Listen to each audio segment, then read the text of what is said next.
கோரமங்கலம் பஞ்சாயத்துலேருந்து வந்துட்டேன். அதாவது எனக்கு வந்து 1.5 வருஷமா வீசிங் உண்டு.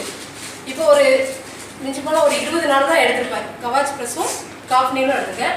அது வந்து அதை எடுத்துகிட்டு வந்து நான் வந்து டேப்லெட் வந்து நிப்பாடினேன். அது வந்து எனக்கு வீசிங் ப்ராப்ளமே இல்லை, ஓரளவு நார்மல் ஆகிடுச்சு.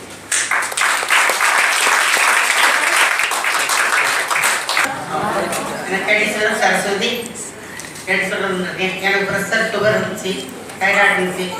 நாங்கள் 13 வருஷம் மற்ற மருந்து சாப்பிட்டேன். சாப்பிட்டு இருந்தேன். இப்போ நம்ம இதில் சேர்ந்து 1 வருஷம் ஆகுது. ஆனதுக்கப்புறம் 95 சாப்பிட்டேன். அதுக்கப்புறம் உடம்பு கொஞ்சம் இதாக சிரமம், அதனால சிக்கன் கட் பண்ணி சாப்பிட்டேன். சாப்பிட்ட பிறகு இப்போ 7 கிலோ நான் வெயிட்டு குறைஞ்சிருக்கேன்.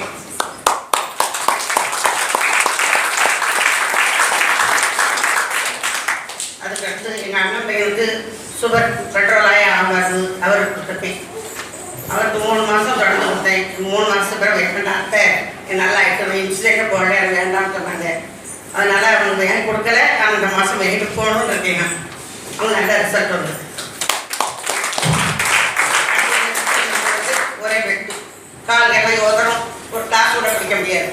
அவங்களுக்கும் 2 மாதம் கொடுத்தேன். என் தம்பிக்கு எக்கா நிப்பாட்டிடுவோம், வேண்டாம் நாங்கள் இல்லை பண்ணு 2 மாதம் கொடுக்கணும்னு சொன்னேன். சரி நான் வர்றேன் பேசிட்டு கொண்டு சரி.